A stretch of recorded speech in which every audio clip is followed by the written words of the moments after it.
Boa tarde a todos. Antes de retomarmos os trabalhos, nós promoveremos a assinatura do termo de cooperação entre a Defensoria Pública do Estado de São Paulo e a Secretaria Nacional do Consumidor, Senacom, que visa proporcionar aos usuários que buscarem a Defensoria Pública com demandas relativas ao consumo um meio de solução alternativa de conflitos através de uma plataforma digital que tem como função aproximar a interlocução entre o consumidor e o fornecedor. Convidamos para compor a mesa de assinatura do termo o Dr. Rafael Vale Vernaschi, Defensor Público Geral do Estado de São Paulo. Convidamos a doutora Juliana Pereira da Silva, Secretária Nacional do Consumidor. Convidamos o Dr. Rodrigo Serra Pereira, Defensor Público Coordenador do Núcleo Especializado de Direito do Consumidor. E Dr. Alvimar Virgílio de Almeida, Defensor Público Coordenador Auxiliar do Núcleo Especializado de Direito do Consumidor.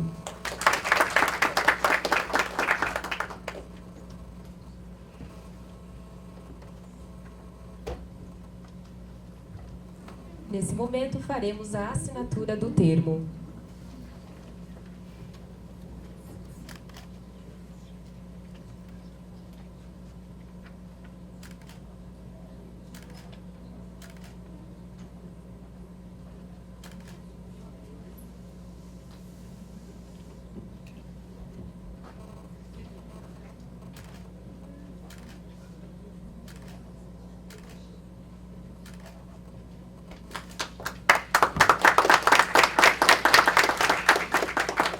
Ouviremos as palavras do Dr. Rafael Vale Vernaschi, Defensor Público Geral do Estado. Queria brevemente aqui falar sobre esse termo de cooperação trazido aqui pelo Núcleo do Consumidor para a Administração Superior, quando eles trouxeram e falaram da importância desse termo, dessa atividade que já vem sendo desenvolvida, na verdade gestada e criada pela Secretaria Nacional do Consumidor, que desenvolveu essa plataforma digital que possibilita uma forma alternativa de solução do conflito nas questões do consumidor. Então, acho que isso vai completamente ao encontro da nossa atuação. A gente tenta estimular cada vez mais aqui na Defensoria Pública o acesso à justiça pleno, né, que envolve aí, então, os mecanismos alternativos de solução de conflitos. Então, sem dúvida, acredito que no nosso dia a dia, utilizando essa plataforma, ainda mais com um grande número de pessoas que chegam à Defensoria Pública a cada dia, a gente vai conseguir, assim como outras defensorias, fiquei sabendo que aqui no Rio Grande do Sul também já foi assinado esse termo de cooperação, e essas defensorias, utilizando essa plataforma, têm conseguido cada vez mais diminuir o número de judicialização, já que essa plataforma possibilita uma comunicação mais direta, mais rápida entre o consumidor e o fornecedor, estimulando o fornecedor até pelos indicadores que são colocados no próprio site, que eles estimulem, que seja um incentivo para o fornecedor solucionar aquele problema, aquela questão, evitando sempre a judicialização da demanda. Então, eu queria agradecer aqui a Secretaria Nacional do Consumidor e colocar aqui a Defensoria Pública à disposição para que a gente continue nessa parceria, monitorando essa atividade. Muito obrigado.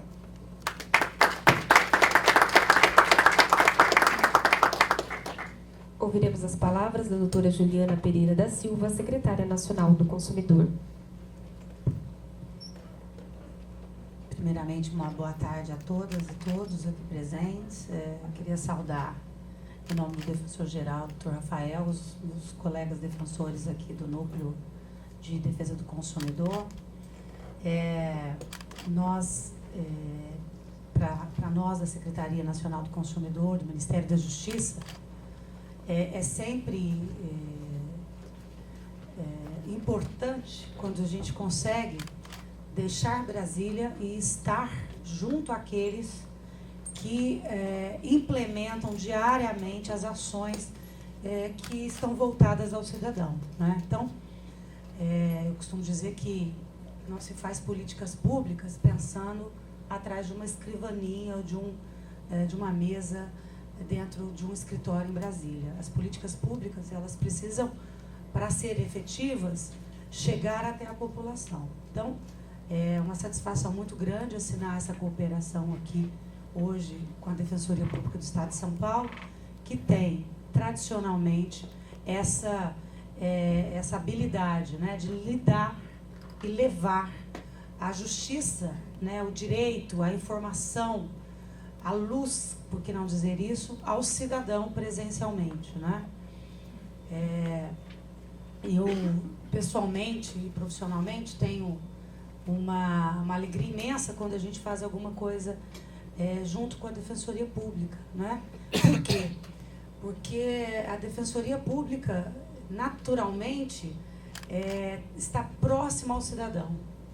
E enquanto alguns por aí discorrem várias teses importantes, a Defensoria Pública tem que fazer a coisa acontecer na vida das pessoas. E que a população hoje pede, exige, grita, reivindica, é que tenha efetividade o serviço público, né?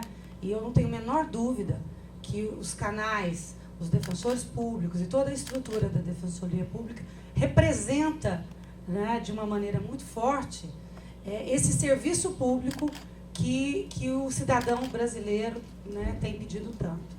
Então, é uma satisfação grande ser parceira da Defensoria Pública de São Paulo. Temos aqui a Defensoria Pública do Rio Grande do Sul, a Defensoria Pública do Rio de Janeiro, que também são parceiros nossos. Enfim, o consumidor.gov tem se consolidado cada dia mais como uma ferramenta disponível via internet, para também ser algo vivo na vida do cidadão, né? Ele precisa reclamar o seu direito enquanto consumidor, e às vezes ele não tem um PROCON na sua cidade, ou às vezes até tem, como São Paulo, que é uma cidade imensa, mas tem um monte de dificuldade para chegar perto do PROCON, ou até perto da própria Defensoria Pública, ou quiçá o Judiciário. Então, tendo uma plataforma que possibilite a ele o acesso para solucionar uma demanda que ele tem, um problema que ele tem, é de fato também um valor imenso do ponto de vista de serviço público. Então, ter a Defensoria Pública do Estado de São Paulo junto com a gente na divulgação dessa plataforma, né, por todo o Estado, na capital, no interior, levando difundindo essa plataforma. E mais do que isso, a partir da plataforma também nos ajudando a fazer a gestão e o monitoramento da conduta do mercado de consumo no âmbito do Estado de São Paulo, é extraordinário, e eu queria agradecer a confiança, a oportunidade de estar aqui e colocar. Né, já coloquei para o diretor da escola e estou colocando aqui para o defensor geral e para os colegas também da Defesa do Consumidor, a Secretaria à disposição, a Escola Nacional de Defesa do Consumidor e todo aquilo que a gente puder contribuir para apoiar o trabalho que já vem sendo feito com muita competência aqui no Estado. Muito obrigada. Nós encerramos, então, a mesa de assinatura e pedimos que permaneça na mesa a doutora Alvimário, a doutora Juliana.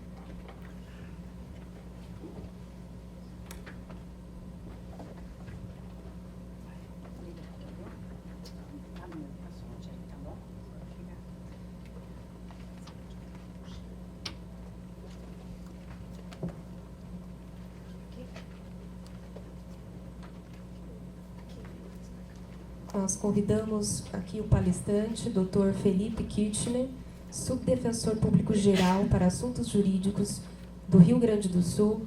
Ele é mestre em Direito Privado pela Universidade Federal do Rio Grande do Sul e graduado em Ciências Jurídicas e Sociais pela PUC do Rio Grande do Sul.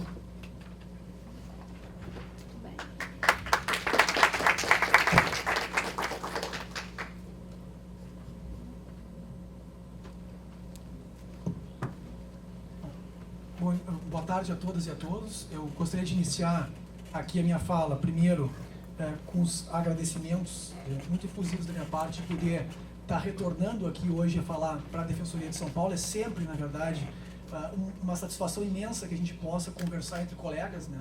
Não só porque a gente trata de temas que são do interesse da própria defensoria e por consequência dos nossos assistidos, mas porque a gente sai quase que renovado e oxigenado desses eventos, né? A gente vê novas perspectivas, novos colegas, faz novas pontes de contato, forma novas redes, e eu acho que essa interlocução é uma interlocução importante, vamos dizer assim, para o crescimento institucional da defensoria em nível nacional, né? Uma instituição que a gente sabe muito nova, que tem desafios, como a Juliana bem pontuou aqui, de qualquer instituição que ainda está se estabelecendo, que quer se estabelecer, né, enquanto uma instituição que não seja mais um elefante branco do Estado, mas que seja uma instituição que seja efetiva na vida das pessoas, um resgate, né, da cidadania, uma instituição diferente porque ela tem esse compromisso, na verdade, quase que ético, vamos dizer assim, com a transformação do status quo, né, com a modificação da vida das pessoas, né. Não é esse o viés da maioria das instituições do Estado, esse é o grande desafio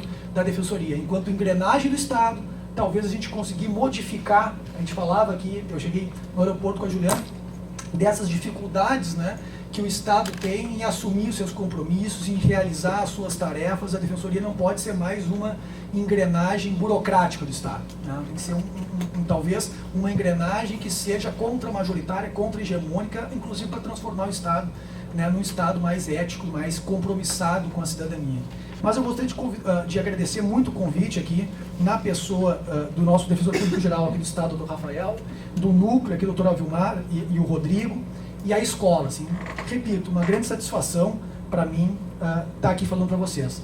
E sempre, onde eu posso falar a respeito, né, dessa temática do consumidor, eu sempre procuro, vamos dizer assim, não sei se tem como começar o PowerPoint ali, eu sempre procuro destacar a importância que nós temos efetivamente de conversar sobre a defesa do consumidor, né?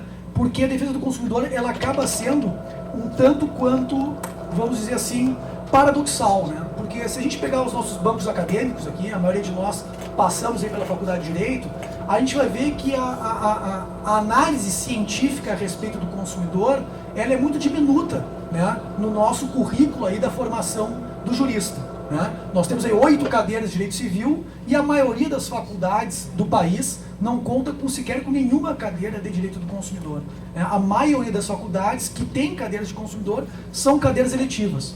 Eu, particularmente, né, leciono na maior instituição privada lá do sul do país, e a cadeira do consumidor se tornou obrigatória há 1 ano e meio atrás.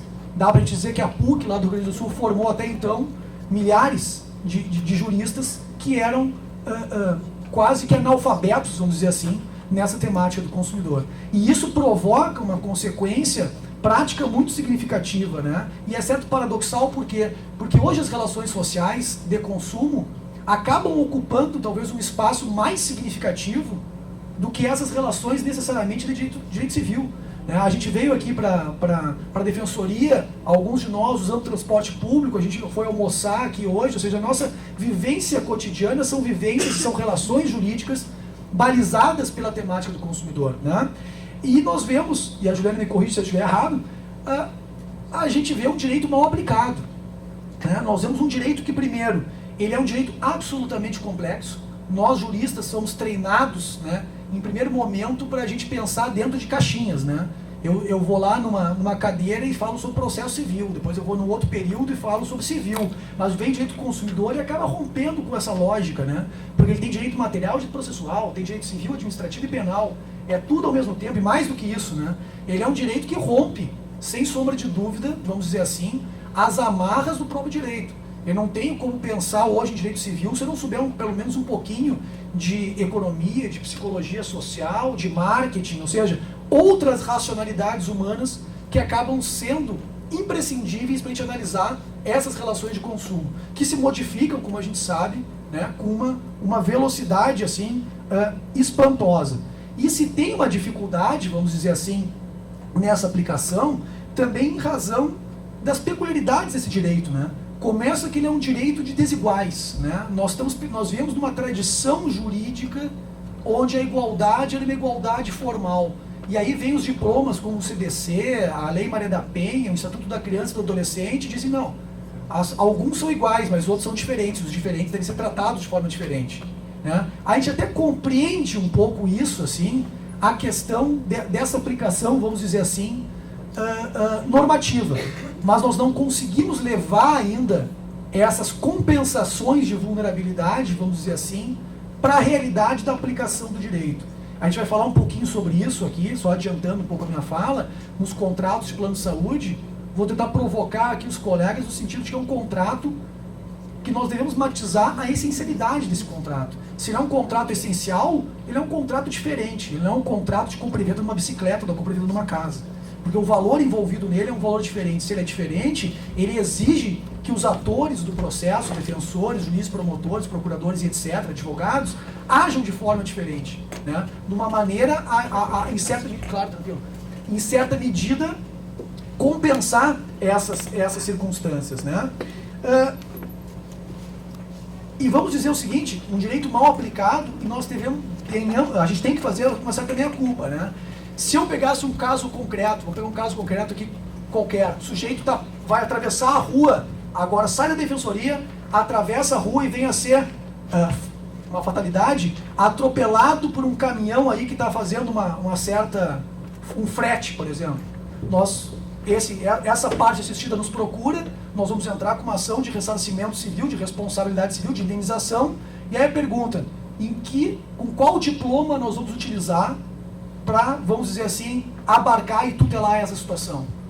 Eu não tenho dúvida de que 90% dos operadores jurídicos do país, no mínimo, diriam, é o Código Civil, uma relação que não tem uma relação de consumo direta. Mas aí vem o CDC e diz, não, aquele sujeito é um consumidor por equiparação.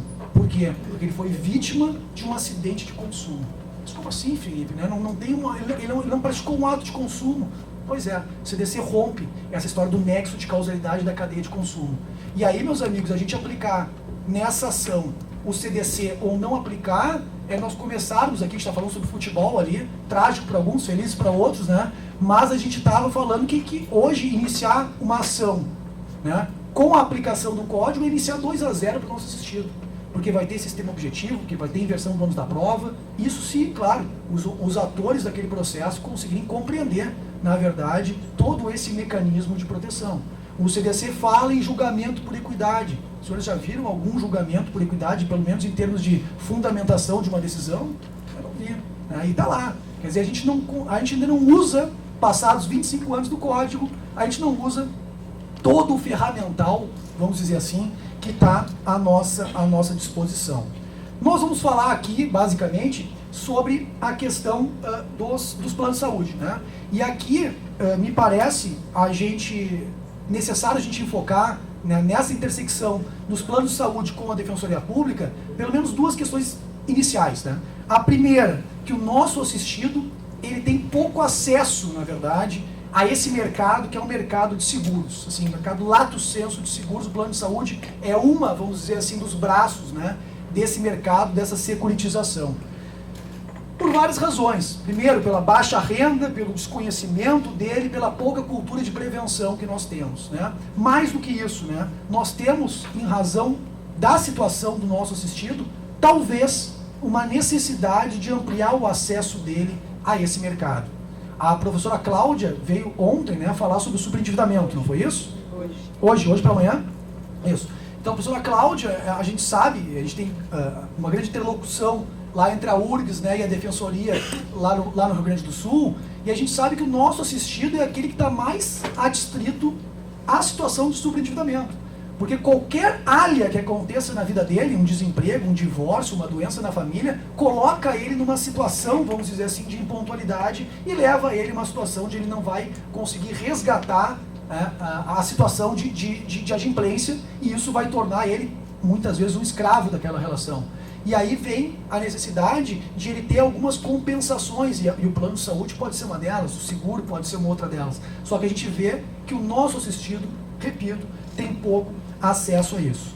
Bom, a minha pretensão aqui com vocês vai ser fazer, vamos dizer assim, um olhar mais técnico, né, sobre esse tema. E eu vou ter basicamente 3 pretensões aqui. Primeiro, nós vamos falar aqui de responsabilidade civil nessa área dos planos de saúde, né? Então, a primeira questão que eu vou querer trabalhar com vocês é sistematizar quais são os critérios, na verdade, de imputação de responsabilidade que a doutrina trabalha, para entender que o plano de saúde é responsável por atos que não são necessariamente da mantenedora ou da operadora de plano de saúde. Muitas vezes são atos praticados, na verdade, por partícipes do que eu vou chamar aqui da rede de contratos que forma esse negócio que nós chamamos de plano de saúde. Então, a primeira questão é a gente analisar o estado da arte de hoje. Assim. Quais são os critérios que a jurisprudência trabalha.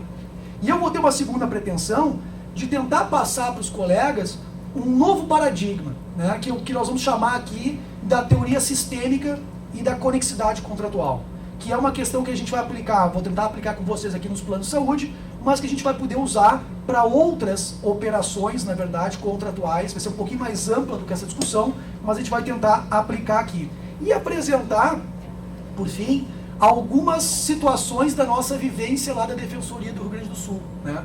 A gente tem uma atuação já, não sei se profunda ou não, mas nessa temática, vamos dizer assim, dos planos de saúde, inclusive na seara coletiva, né?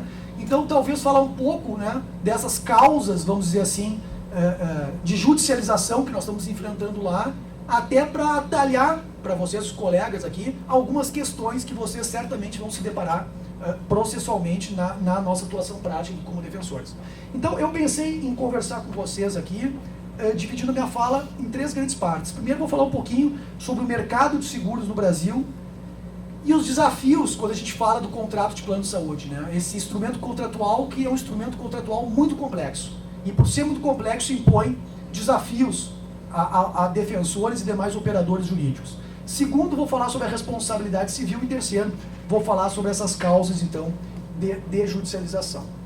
Eu já vou pedir de antemão desculpas aqui para os colegas, porque eu vou tentar fazer uma análise mais horizontal do tema. Talvez algumas questões que eu vá tratar aqui sejam questões que alguns colegas já tratem na sua prática cotidiana, mas devido à nossa heterogeneidade, vamos dizer assim, eu vou tentar tratar dos temas um pouquinho de forma mais ampla. Bom, eu queria fazer um primeiro recorte para a gente analisar, dentro do pragmatismo que hoje rege, né, o mercado de consumo no Brasil, trazer um pouco do que nós estamos falando do mercado de consumo, e os dados me parecem, para mim particularmente, que são estarrecedores no sentido da representatividade que o mercado de seguro e que o contrato de saúde suplementar tem na economia do país.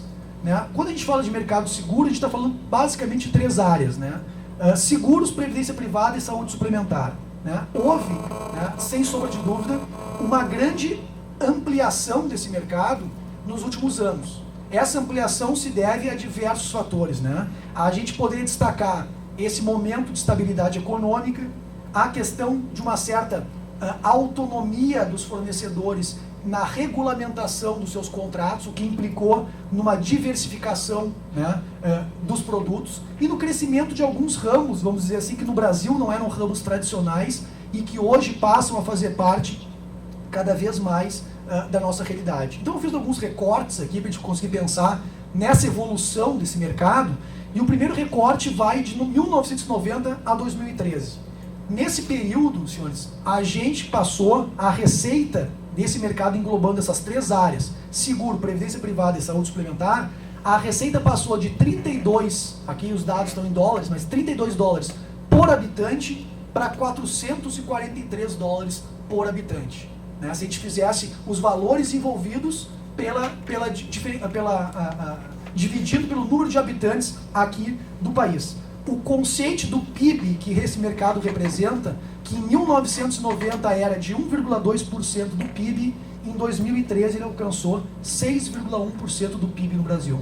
Só a saúde suplementar, ela responde a 2,1% do produto interno bruto do país. Então nós estamos falando do mercado aqui que tem uma imensa representatividade, vamos dizer, nesse vetor econômico do país. Só em 2013, então dados de um ano só, todo esse mercado arrecadou 294 bilhões de reais. Né? O crescimento de provisões com relação ao ano de 2012 foi de 12%, e o pagamento só de indenizações, prêmios e retiradas de saúde suplementar em um ano, foi 2013, representou 140 bilhões de reais, o que representa aqui 2,9% do PIB do país. Né?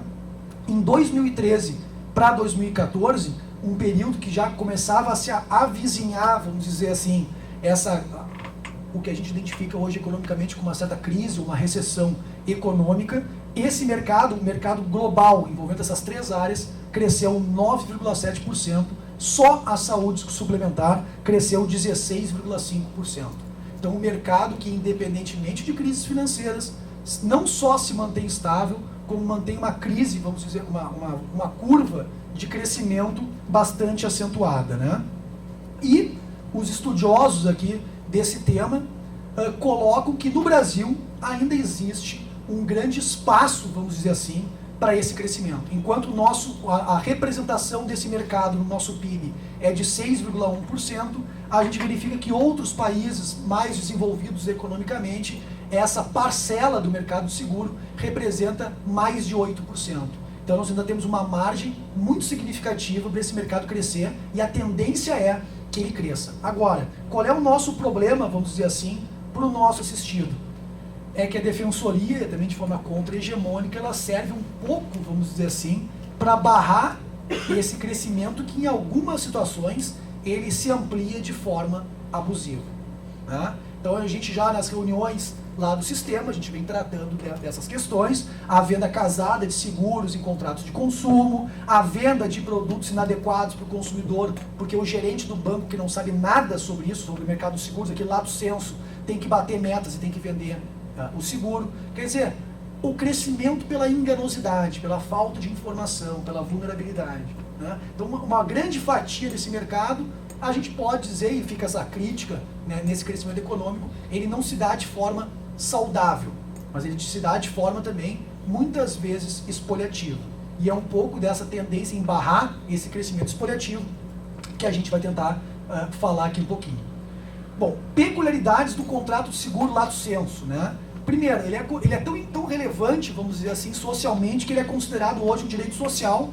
Boa parte, né, dessa atividade securitária incorporada na atividade estatal e autárquica, né, os seguros sociais, o sistema de previdência e etc., que hoje inclusive se discute a readequação nesse momento de crise, né? Mas o que é um grande desafio, né, para nós juristas, né, talvez não para os juristas mais ou menos clássicos, mas para os nossos juristas aqui clássicos, um grande desafio, porque esse contrato ele está situado dentro de um ramo do direito privado, mas ele se situa numa intersecção, vamos dizer assim, entre o direito privado e o direito público. Então, primeiro, tamanha é a complexidade dele, que ele ganha áreas de especialidade, né? Dentro do sujeito que é especialista em direito contratual, tem gente que é especialista do especialista no direito de seguros, porque ele é um contrato realmente bastante complexo. E ele se situa, como eu disse para vocês, nessa intersecção entre o público e o privado, e, portanto, ele se situa dentro de uma ótica de dirigismo contratual, né? A ideia de uma regulamentação, que certamente a doutora Juliana vai tratar também sobre isso, que hoje nós entendemos também, em certa medida, como uma regulamentação deficitária ou já não tão adequada com uma realidade socioeconômica que nós vivenciamos hoje atualmente no país, né? Mais do que isso, a gente vai perceber, e a minha fala vai estar permeada dessa ideia, de que a transferência de risco, né, do segurado para o segurador, ele só é execuível através de duas circunstâncias: da formação de uma rede de contratos, e esse paradigma da conexidade que eu quero trazer para vocês como entre aspas, uma novidade, né? E a questão da mutualidade, que é para nós aqui, vamos dizer assim, em algumas demandas judiciais, principalmente nas demandas coletivas, a grande pedra de toque, porque sempre vem o argumento ad terrorem, assim, de que aquela ação vai quebrar o plano e os consumidores vão ser prejudicados. Então, quer dizer, vamos buscar aonde é que se dá esse mutualismo, onde é que se dá esse cálculo atuarial, de que maneira nós temos que pensar essa mutualidade, né? E mais do que isso, é uma questão importante da gente conseguir identificar que hoje essa área de seguros, não só o plano de saúde, mas ainda falando de forma mais ampla, ela fomenta diversas atividades comerciais, né, ou econômicas, que hoje dependem desse mercado. Inclusive na nossa área aqui, né, dos operadores jurídicos, os operadores começam a pensar em algo que para os médicos já é uma realidade: a questão do seguro profissional, porque cada vez mais vão estar distritos, vamos dizer assim, a repercussão jurídica de eventuais falhas ou pseudo-falhas da sua atividade profissional. Agora, dito isso, é importante a gente falar um pouquinho das peculiaridades do contrato de consumo. Primeiro, do contrato de plano de saúde. Primeiro, ele é um contrato de longa duração, né? Essa questão do tempo da contratação não é só desejado pelas partes. Ele é algo essencial no cumprimento da obrigação. Quer dizer, os interesses do consumidor e os interesses do fornecedor, eles não são satisfeitos senão por um contrato que se perpetua, é o desejo de todos, por décadas, na verdade, essa relação, né?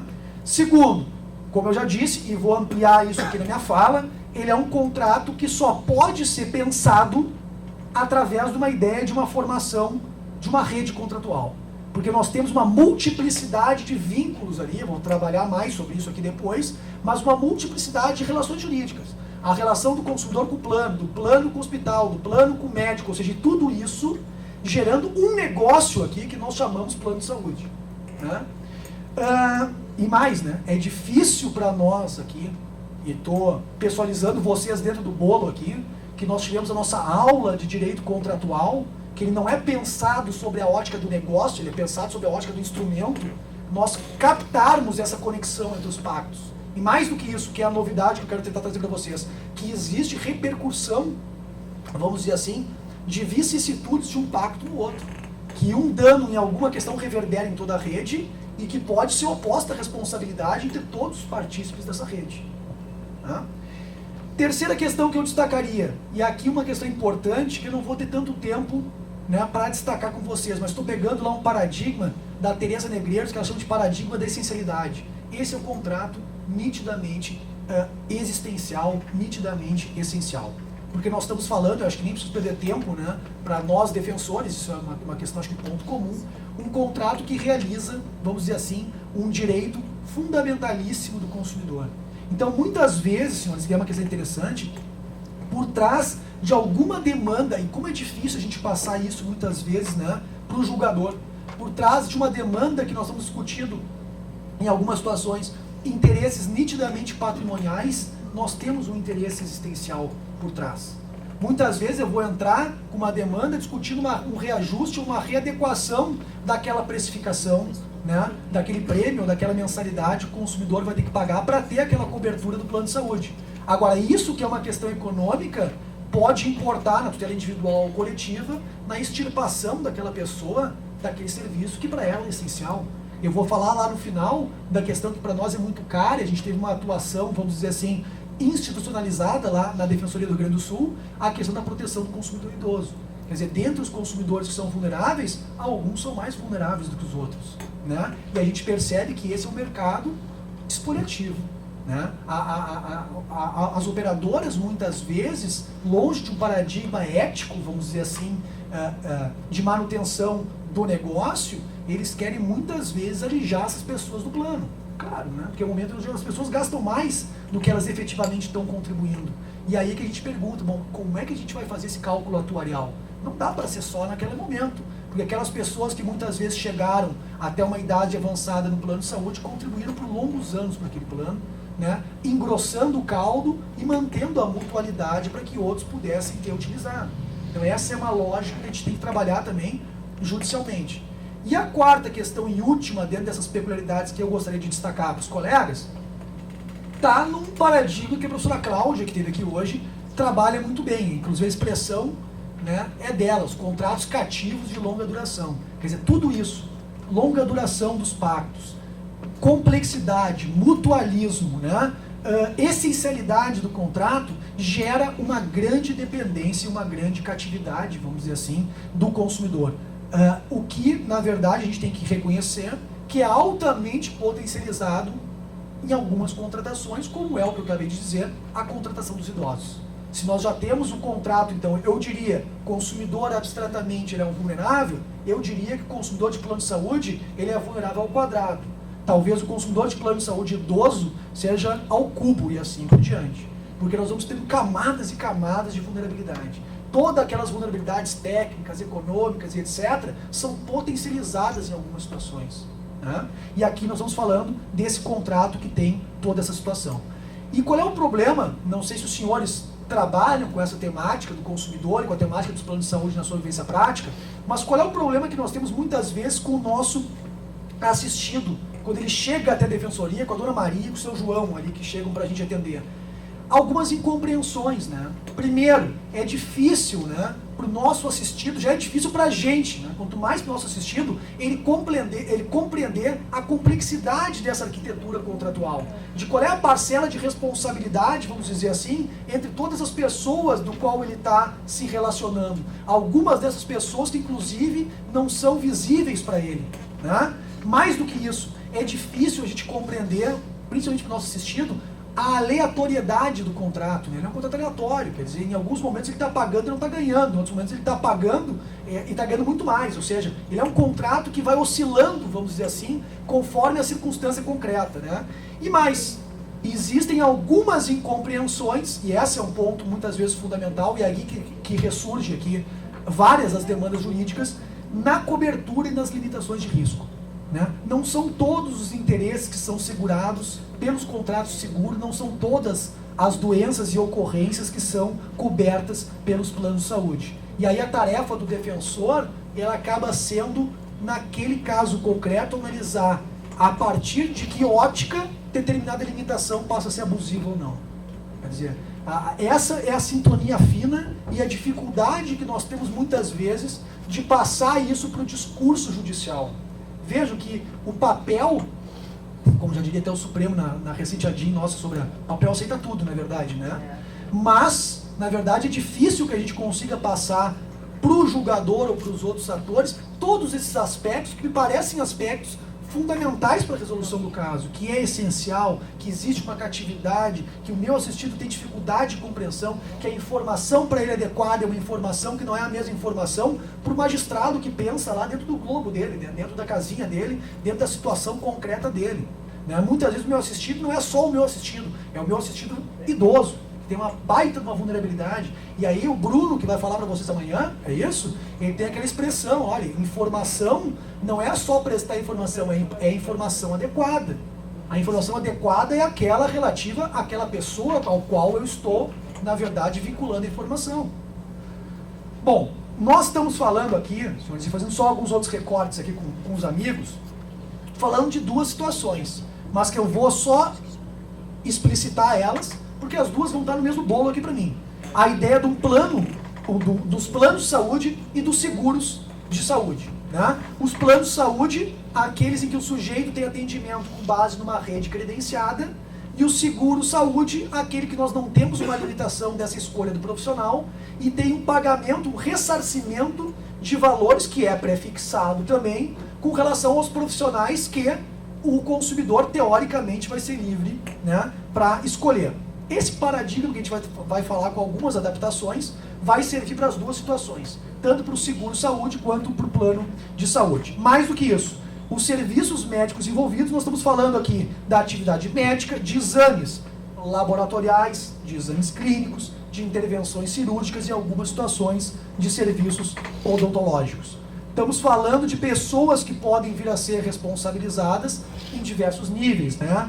Os médicos, os hospitais e as clínicas, as operadoras. E aí, aquela questão que os colegas também já sabem, cada qual respondendo com as suas peculiaridades, né? O médico que atua sozinho, não atua por trás de uma pessoa jurídica ou de uma clínica, respondendo em tese por um sistema subjetivo de responsabilidade, mesmo em situações onde a gente aplica, né, o CDC, e aí aquela discussão, vale a pena eu entrar como médico ou vale a pena eu buscar a responsabilidade de outro partícipe da rede? Difícil, às vezes, a gente falar para o nosso assistido o porquê que eu não estou colocando aquela pessoa que esqueceu a gase no bucho dela, né, na ação, e por que eu vou buscar outra pessoa? Porque muitas vezes o nosso assistido ele quer vingança, né? A vingança privada por meio da ação judicial.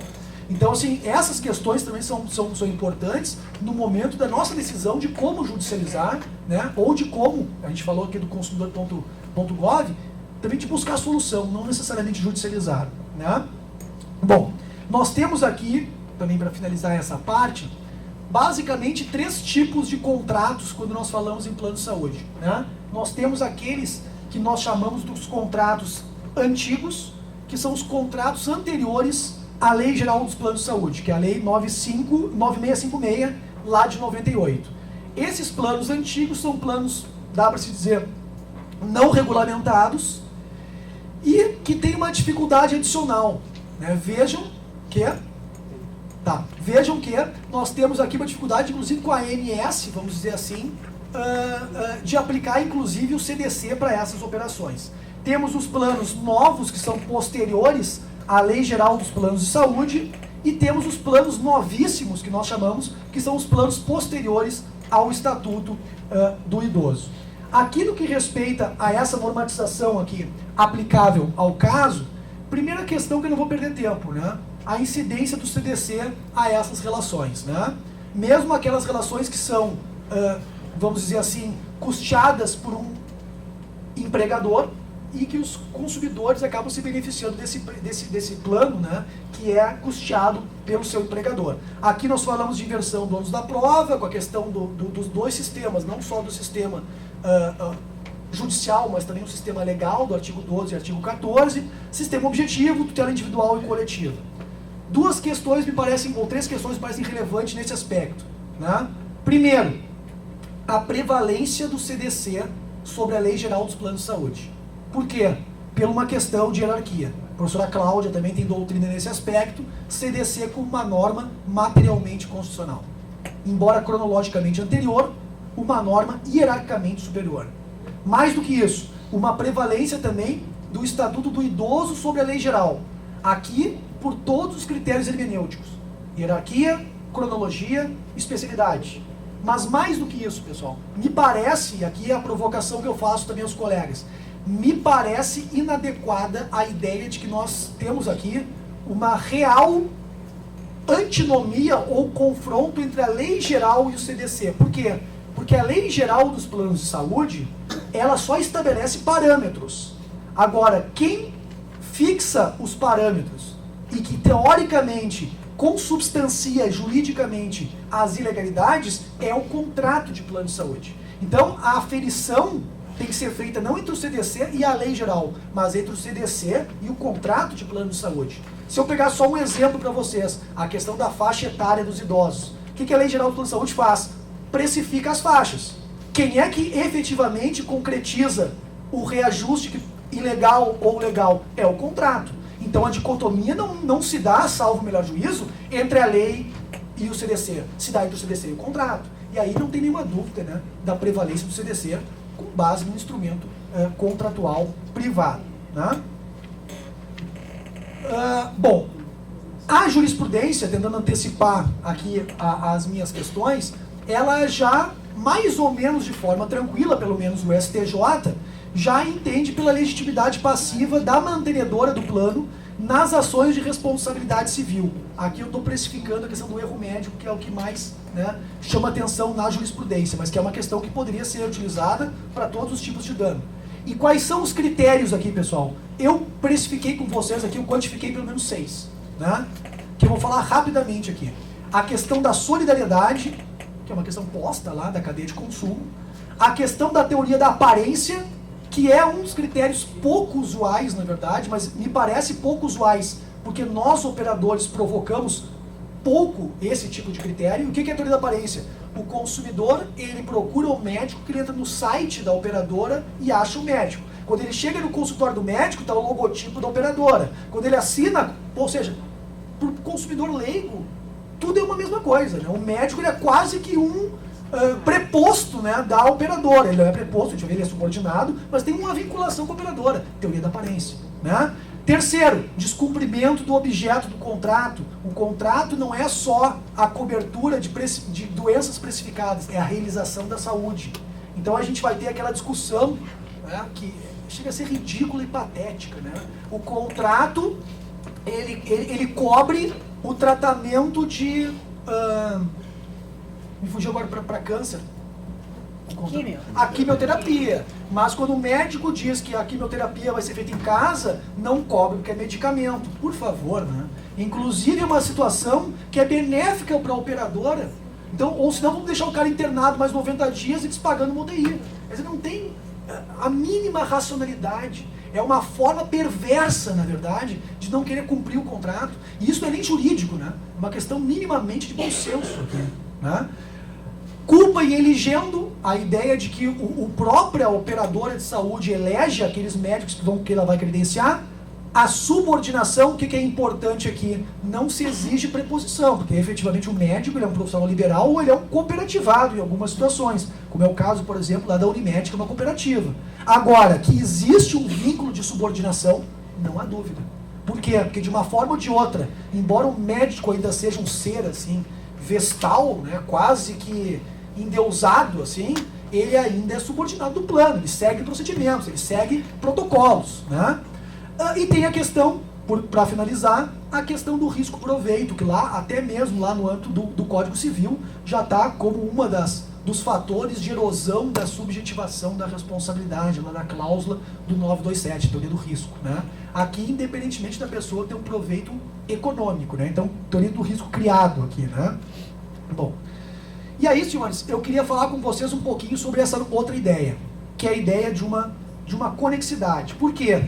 Porque nós temos primeiro um pensamento que eu vou chamar aqui de um pensamento clássico. O pensamento clássico, ele parte da análise do instrumento do contrato, da vontade das partes. E aí o pensamento clássico, ele vai decompor essas relações jurídicas que fazem parte e que estruturam, vamos dizer assim, esse negócio que é o plano de saúde. Nós vamos ter lá pelo menos identificado ali 3 contratos, né? O contrato do plano com o consumidor, o contrato do plano de saúde com o hospital ou médico, em algumas situações, o contrato do hospital e do médico com o consumidor.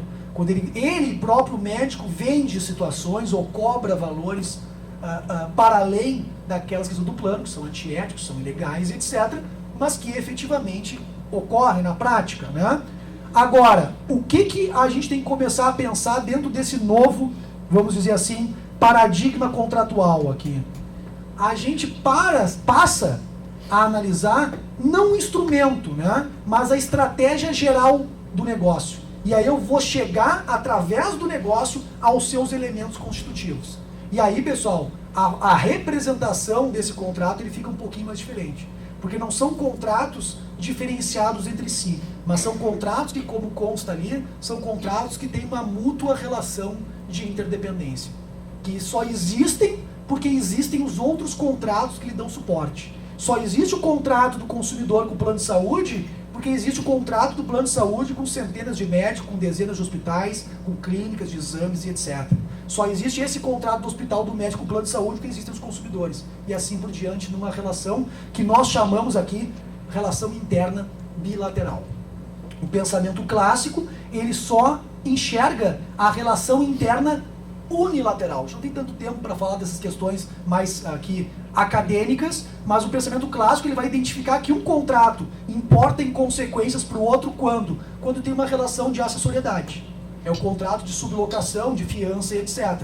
Agora, esse outro paradigma que eu percebo, onde os contratos eles estão em rede, que eles se replicam as vicissitudes nele em todos os demais contratos que fazem parte dessa rede. Porque eu começo a pensar, repito, não no pacto, mas no negócio. O Enzo Roppo, que é um doutrinador que eu gosto muito, ele tem uma frase que eu acho, aquelas frases que eu gostaria de ter dito, mas foi ele que disse, então só vou repetir aqui. Que o contrato é a veste jurídica de uma operação econômica. A operação econômica, o negócio econômico, ele é muito maior do que o contrato. O contrato meramente, vamos dizer assim, constitui aquela relação, normatiza aquela relação, mas o negócio é maior. O negócio de plano de saúde é muito maior do que os contratos que lhe dão ensejo. Mas são os contratos que estruturam esse negócio. Se eu parto do contrato, eu perco a visão do todo. Eu tenho que partir do negócio para chegar até os contratos e aí eu vou perceber que eles estão aqui, na verdade, em rede.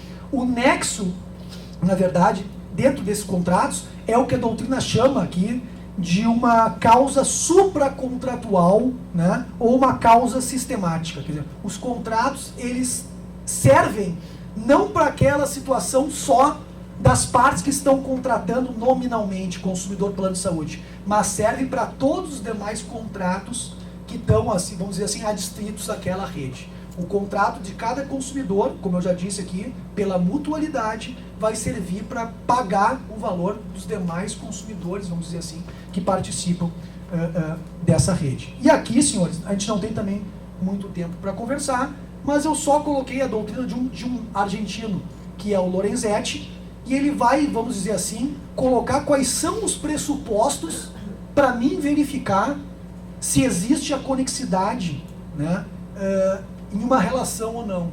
E ele estabelece, o Lorenzetti, 8 critérios. Dos 8 critérios, eu identifico que no caso dos planos de saúde, estão presentes pelo menos 7. Vamos só passar por eles rápido aqui. A questão de dependência ou ato de dependente, né? Existe no plano de saúde uma delegação ou uma autorização de um integrante da rede, que é a operadora, para a prática de atos por outro integrante da rede, que são os médicos de hospitais. Então existe esse vínculo. Mais forte quando existe o caso de credenciamento de profissionais, que é o caso do plano de saúde, não é o caso do seguro de saúde. Segundo critério, controle, quando um integrante da rede exerce o controle sobre a atividade do outro. A gente já viu aqui que, de alguma forma, médicos de hospitais seguem protocolos e perspectivas que são ditadas, na verdade, pelo plano, não só para se autorremunerarem, mas também para realizarem aquela prática da sua atividade, né? Estrutura de vínculo obrigatório. Essa aqui talvez seja a questão mais interessante, né? Qual é a perspectiva, senhores? A regra geral do direito. Tem risco quem escolhe. Se a pessoa escolhe mal, a culpa em elegendo, vamos dizer o clássico, é dela. O que acontece no plano de saúde, pessoal? A operadora se interpõe nesse processo de escolha do consumidor, porque ele limita a escolha do consumidor. Ele vai dizer, olha, não são todos os médicos que você pode escolher. Nós temos aqui um rol fechado aqui dos médicos possíveis. Em alguns planos de saúde, inclusive, um rol bastante restrito. Mas em todos eles, uma restrição da liberdade. Por que existe essa restrição da liberdade? Porque isso, na verdade, faz parte do negócio do plano. Ele acaba tendo um risco e um custo menor quando ele pré-credencia profissionais. Agora, qual é a lógica daqui? Se você retira a liberdade do outro, você tem um ônus por essa restrição da liberdade. Se você precificou profissionais que a pessoa pode contratar, se esses profissionais agem de forma inadequada, você se torna responsável por essa atuação. Né? Por quê? Porque existe uma estrutura de vínculo obrigatório para o consumidor em buscar determinados profissionais. Teoria da aparência, teoria do risco, imputação solidária, vínculo associativo, que nós já falamos. O vínculo associativo, muito mais clara em cooperativas médicas. Né? Eu iria falar aqui no final, a gente pode fazer esse diálogo depois da minha fala também, e nós conversávamos aqui antes da palestra, a máfia das órteses e das próteses. Né? Isso começou, assim, muito a investigação também lá no Rio Grande do Sul, e eu estive não muito próximo dessas investigações, mas onde tudo começou, que foi um evento na Unimed Federação, onde nós tivemos a participação de uma diretora da Unimed Federação, responsável pela logística e aquisição de materiais. E onde ela, para minha surpresa, disse que realmente os médicos faziam parte dessa situação. E aí a pergunta que não me quer calar, primeiro, né, uma certa análise da realidade. De todo o mercado, só quem é entufado e prejudicado é o consumidor. Que é o sujeito que está vulnerável, que chega no médico e o médico diz, olha, eu só vou te operar com a prótese tal, porque a prótese tal é a boa, a nacional é a ruim. Se o cara me diz isso, o que eu faço? Eu vou na defensoria e digo, defensor, eu só quero a prótese tal. Por quê? Porque não é o paralama do meu carro, né? É o meu quadril, né? É a minha corda, quer dizer, eu quero aquilo que é de melhor. E não é nem que é de melhor, é o que o meu médico, que é o cara que eu confio, está dizendo para mim que é o adequado para mim. Agora, pasmem, ele não está dizendo que é o adequado por mim porque ele está cuidando de mim, porque ele está cuidando do bolso dele, porque ele está ganhando dinheiro para isso. E aí a pergunta que não quer calar, que eu fiz lá no evento, né? Tá, tudo bem, a Unimed é uma cooperativa. Quantos médicos vocês puniram? Nenhum. Ou seja, não existe uma autotutela a respeito disso, né? O próprio mercado acaba empurrando para quem? Para a doutora Juliana, que não é a responsável por isso. Porque o problema é das operadoras. As operadoras são também aqui economicamente entufadas, mas existe uma certa corporatividade na questão, né? É a ideia, assim, de não mexer com o que está lá. Quer dizer, é uma lógica também completamente perversa e só uma pessoa dessa relação toda é que acaba sendo prejudicada, que é o nosso consumidor assistindo aqui. Né? O nosso assistindo, então, pior ainda. Essa é a grande verdade. Porque o público que não é o nosso ainda tem condição de comprar lá a lente, custear a prótese. O nosso aqui, inclusive, ele vai achar que o nosso serviço prestado é de má qualidade quando nós também combatemos essa máfia. Essa é a verdade. Embora ainda não se possa dizer que a Defensoria Pública seja usada por isso. Né? A gente sabe que o mercado usa outros instrumentos, né? Outros profissionais, digamos assim, para fazer esse tipo de situação. Profissionais que, inclusive, alguns são enganados, outros fazem parte de esquemas que são esquemas criminosos. Né? Bom, dito isso, encaminhando aqui a questão para o final, eu vou passar aqui só algumas questões. Quais são as consequências dessa conexidade que eu estou pontuando para os senhores? Primeiro, a possibilidade de eu repercutir um problema em um contrato em outros contratos. Vou dar um outro exemplo para os senhores, só como essa teoria ela é muito mais ambiciosa que o plano de saúde. O nosso assistido faz um contrato de financiamento imobiliário. Ele faz o financiamento lá com o Banco X, o Santander, HSBC, não sei qual banco, Banco X, e faz um outro contrato lá com a construtora. Mas ele faz esse contrato com a construtora que já foi indicada pelo Banco X, que é o Banco X que financia o empreendimento. E aí a minha pergunta é, o imóvel não foi entregue na data. O banco tem alguma responsabilidade por isso? Sim, senhores, tem. Ele tem responsabilidade porque existe uma rede contratual formada aqui. E ele é responsável pelo parceiro contratual dele. E ele já sabe disso. Tanto ele sabe disso, que no financiamento interno entre eles, ele vai liberando o financiamento em etapas. Ele sabe que ele pode ser responsabilizado, mas em juízo ele também, de novo, perniciosamente e de forma antiética, não fala isso. O que ele quer? Ele quer uma decomposição artificial de um negócio que é conexo. O negócio é conexo, ele se beneficia porque ele está junto com a construtora, mas ele chega em juízo e diz, não, só porque o contrato com a construtora não tem nada a ver comigo, porque são partes diferentes. Lá é o consumidor e a construtora, aqui sou eu e ele. Balela, né? O paradigma clássico tem que estar superado, porque a visão não é do pacto contratual, não é do instrumento, é do negócio. O negócio só é efetivado porque existe o empreendimento e a construtora. Aqui só é efetivado porque tem o médico, o hospital e a mantenedora. Está todo mundo junto no mesmo saco. Segunda questão, a oposição das exceções de um contrato no outro. O contrato não cumprido num, vai para o outro. E o que mais nos interessa aqui, pessoal? O manejo de ação direta em matéria de responsabilidade civil. Algum deles lesou, todos são responsáveis. Essa é uma lógica, pessoal, que é muito, vamos dizer assim, clara para o direito do consumidor. Mas por que, e aqui só um ponto, já estou encaminhando aqui para o final, por que falar, Felipe, em todas essas questões dos critérios de imputação? Por que trazer mais esse critério? Porque eu vou dizer o seguinte para vocês, senhores, quando nós defensores entramos com uma ação judicial e não quantificamos todos esses critérios de imputação, na minha opinião, nós estamos mal tutelando o nosso consumidor. Por quê? A gente tem que alegar tudo isso, tia, como causa de pedir. Eu entro com a ação e as minhas causas de pedir são solidariedade, aparência, XY, Z, conexidade. Ou seja, o juiz até pode julgar improcedente a nossa ação, mas ele vai ter que dar uma trabalhada. Porque ele vai ter que aqui, com essa ideia de uma sistematização, ele vai ter que refutar 8 causas de pedir. E como o juiz é um ser humano, ele prefere dar um negócio do que enfrentar 8 causas de pedir. Né? Essa é a verdade, essa é a realidade. E mais do que isso, se ele nega genericamente, eu ganho discurso jurídico para anular a decisão. Eu ganho discurso para o embargo de ter omissão. Eu ganho discurso para o STJ. O STJ não julga súmula 5, súmula 7, não precifica aqui o contrato. Mas se ele aqui não analisa todas as causas de pedir, é negativa de vigência da lei federal. Ou seja, com essa ideia, eu abro a via para o Tribunal Superior. Que, na verdade, em algumas situações, em alguns judiciários, é onde eu vou ganhar minha demanda. Talvez não seja o caso de São Paulo, não é com certeza o caso do Rio Grande do Sul, mas é o caso de muitas realidades no Brasil. Bom, existe um acolhimento normativo aqui, no Brasil ainda, através de principiologias e o artigo 51 e 52 do Código, e em direito comparado, já existe previsão de conexidade na Espanha, Alemanha, França, Inglaterra, Estados Unidos e União Europeia. depois eu posso deixar esses dados para vocês, não tem problema aqui. O acolhimento jurisprudencial em algumas situações.